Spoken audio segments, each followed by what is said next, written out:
রাধে রাধে ভক্তবৃন্দ, জয় শ্রীমন্নারায়ণ। হিন্দু নববর্ষ 9 এপ্রিল 2024 থেকে শুরু হয়েছে। চৈত্র মাস থেকে নতুন বছর শুরু হয় হিন্দু নববর্ষ অনুসারে। হিন্দু ধর্মে অনেকগুলো গুরুত্বপূর্ণ উপবাস রয়েছে। তার মধ্যে একটি হলো কামদা একাদশী, যা চৈত্র মাসের শুক্লপক্ষে পালিত হয়। এটি পালন করলে আত্মা পাপ থেকে মুক্তি পায়, পারিবারিক জীবনের সমস্যাও শেষ হয়। আসুন জেনে নেই এবছর কামদা একাদশীর তারিখ, পুজোর সময় এবং তাৎপর্য। একাদশী 19 এপ্রিল 2024 তারিখে পালিত হবে।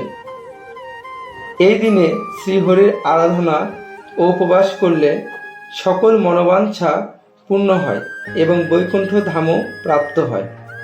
পঞ্চাঙ্গ অনুসারে 18 এপ্রিল রোজ বৃহস্পতিবার বিকেল 5:31 একাদশী শুরু হবে, যা শেষ হবে 19 এপ্রিল রোজ শুক্রবার রাত 8:04।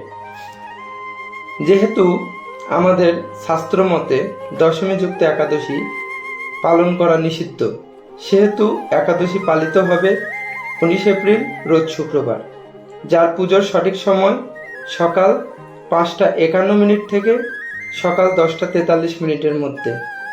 এরই সাথে আমি বলে দেই, প্রত্যেক একাদশীর মতন এই একাদশীতেও ভগবান বিষ্ণু অথবা ভগবান বিষ্ণুর যে কোনো অবতারের রূপের প্রতিমা যা আপনার বাসায় বিরাজমান, তা পঞ্চামৃততে স্নান করাবেন, পাশাপাশি ফলাদি দ্বারা প্রসাদ অর্পণ করবেন এবং পুজো শেষে আরতি করবেন। শ্রীমদ্ ভাগবত অথবা শ্রীমদ্ ভাগবত গীতা পাঠ করবেন এবং যদি অন্যান্য কোনো গ্রন্থ ভগবান শ্রীকৃষ্ণের অষ্টতর শতনাম থাকে সেটিও পাঠ করতে পারেন। শ্রী গুরুমন্ত্র অবশ্যই জাপ করবেন, পাশাপাশি ওম নমো ভগবতে বাসুদেবায় মন্ত্রটি 108 বার জপ করতে পারেন।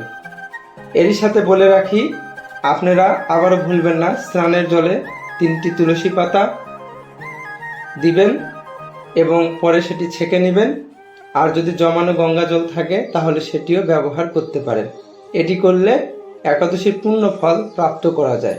পাশাপাশি ভগবানের নিকট অবশ্যই সংকল্প করবেন। এখন আমি আপনাদেরকে পারণের সময় জানিয়ে রাখি। পারণের সঠিক সময় 20 এপ্রিল রোজ শনিবার সকাল 5:50 থেকে সকাল 8:26 মধ্যে। এই একাদশী পালন করলে 100 যজ্ঞের সমান ফল প্রাপ্ত হয়। তাছাড়া গোদান, কন্যাদান এবং ভূমিদানেরও ফল প্রাপ্ত হয়। এছাড়া এই একাদশী সর্বফল প্রদান করে বলে একে ফলদা একাদশীও বলা হয়।